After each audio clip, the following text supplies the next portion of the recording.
Thank you very much, Senator, for those very, very thoughtful and illuminating remarks. Madam President, 21 days. 21 days. That is how long one Florida public school teacher was on a ventilator after contracting COVID this spring. Plasma transfusion, antiviral medication ultimately saved her life.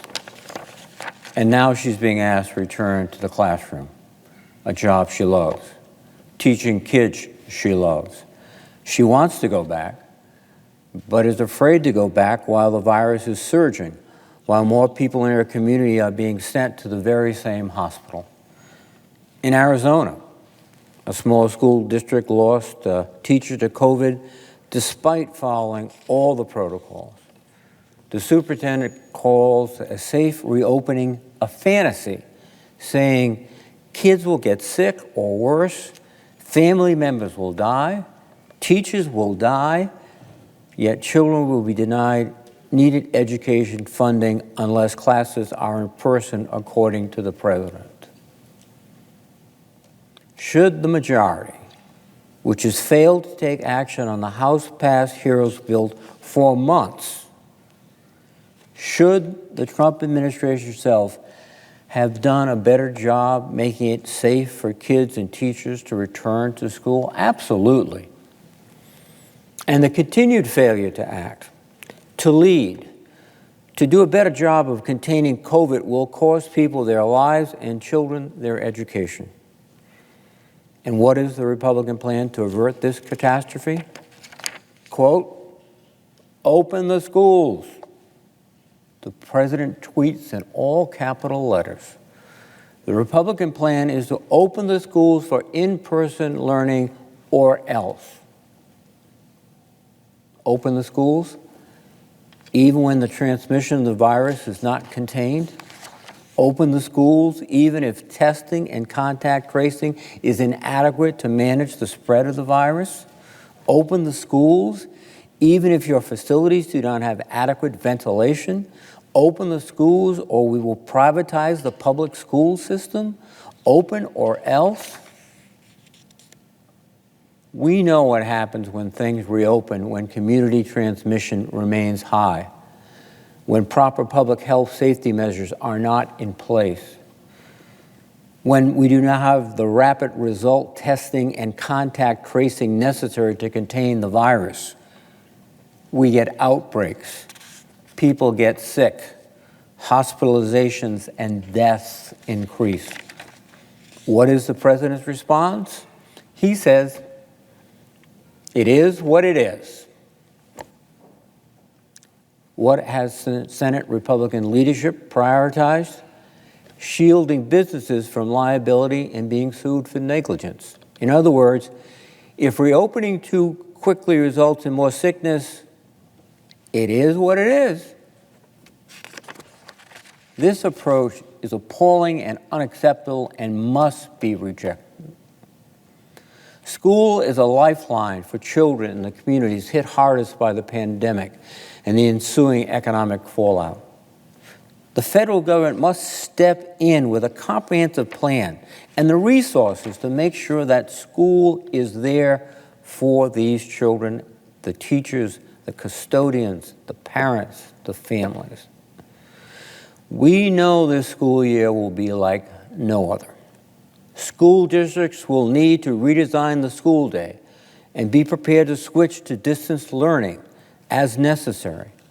There will be new protocols for sanitation, transportation, and staffing. Teachers need training on how to stay safe in the classroom. You will recall, Madam President, that many in this body wanted to add firearms training to the list of teacher duties. And it is disheartening to note that many of the same members who wanted to equip teachers with guns and firearms training are now unwilling to provide them with basic cleaning supplies and personal protective equipment. They are denying them the resources and training they need to keep themselves and their students safe from a very clear and present danger, COVID-19.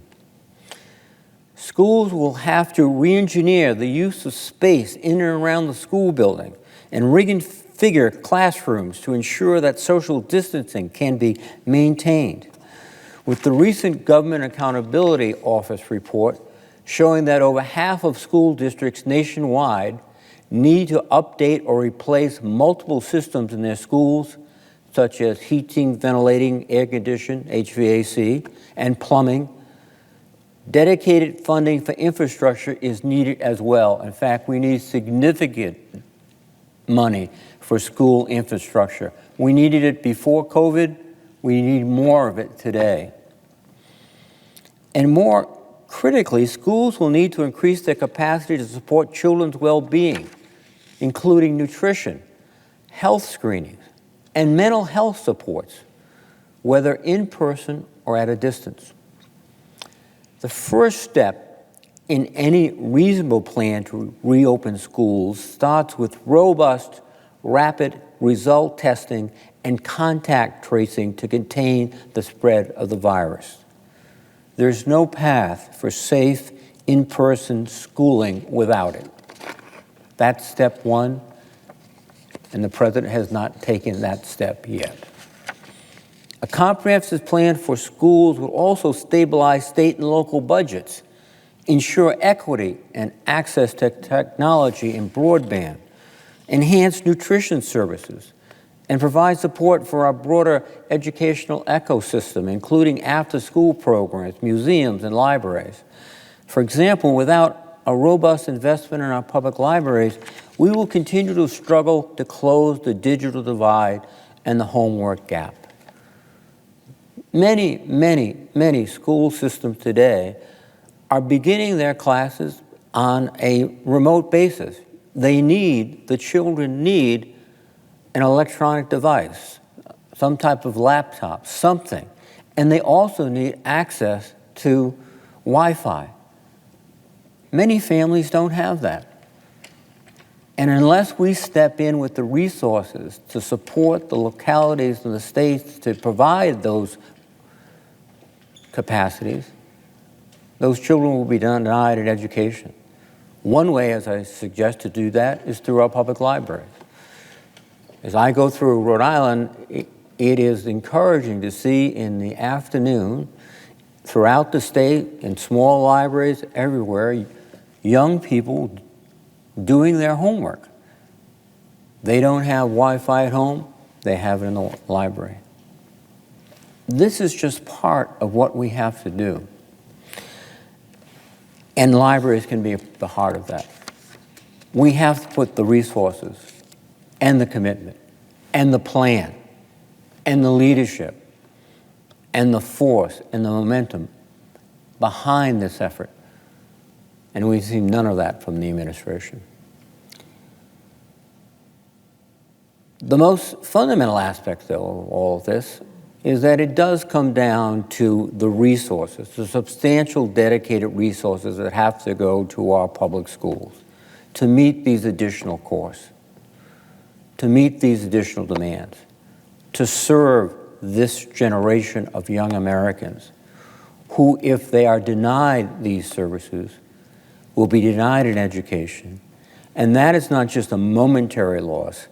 That is a cumulative lifetime effect that will not only deny them a chance at opportunity, it will deny this nation their talent.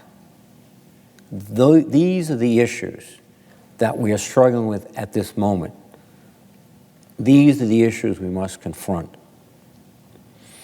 We've been calling upon the Democratic caucus $175 billion to support our public schools, to put education in a place in which this generation of students can learn, to make this country, or to continue to keep this country what we always thought it was, a special place that anyone with the ability and the desire to learn would have the opportunity to do so. And that would mean their success and our community and our country's success. We are counting on schools being able to deliver for students despite the challenges caused by this pandemic. Yet the Senate majority and the Trump administration are unwilling to commit the resources necessary to avoid a potential generational catastrophe. State and local governments are reeling from the loss of revenue due to the economic shutdown caused by the pandemic.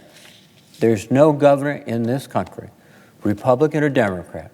There is no county administrator or city leader who I think would stand up and say, we're fine, we don't need any help, we're in great shape. No, they all have one message, and it's been coming through from the National Association of Republican Governors and the National Association of Democratic Governors. You must give us resources and flexibility to use these resources to fulfill our obligation to the people of our states. That's the message. We're seeing school districts across the nation starting to lay people off in anticipation of budget cuts.